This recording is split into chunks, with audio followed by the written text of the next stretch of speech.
নমস্কার বন্ধুরা, শুভ সকাল সবাইকে।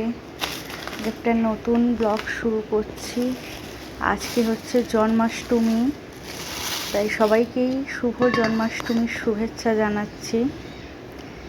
তো এখানে আজকে গপুর জন্য রান্না করতে শুরু করে দিয়েছি। ওর জন্যই হবে সব, প্রথমবার করছি তো ওই জন্য একটু ভয় ভয়ও করছে।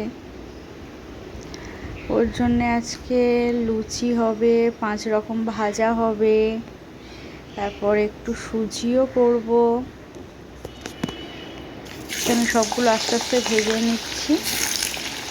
আলুটা লাস্টে কেটেছি, ভাজা ছিল না।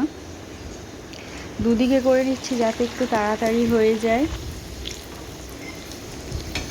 গপুকে যাতে তাড়াতাড়ি খেতে দিতে পারি।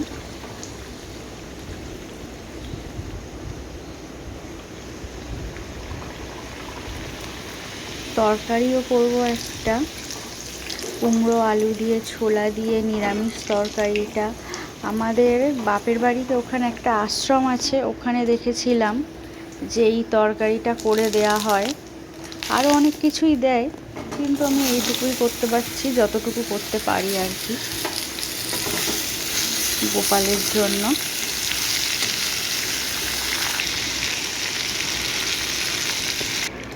নিরামিষ তরকারি সুজিও প্রায় হয়ে এসেছে, বসিয়ে দিয়েছি। গোপালের ভোগগুলো গুছিয়ে নেব এক এক করে। আমাদের জন্য আর কিছুই করব না, আমি আর মেয়ে আজকে এই ভোগের প্রসাদ খেয়েই আমাদের হয়ে যাবে। একেবারে করে নিয়েছি। এখন গোপালের জন্য খাবার রেডি করে দিয়েছি, গুছিয়ে নিয়েছি। লুচি, 5 রকমের ফল আছে, সুজি আছে, মিষ্টি, তালের বড়া, ভাজা, তরকারি। দেখো গপুকে কত সুন্দর দেখতে লাগছে। দুটো গপু পাশাপাশি বসেছে। নিজের মতো করেই পুজো করছি বাড়িতে। যে ভক্তি করে আর ভালোবাসে গোপাল সেখানেই থাকে, আমি মনে মনে বিশ্বাস করি। এটাই আমারও খুব ভালো লাগছে। এটাই আজকে আমাদের খাবার। টাটা।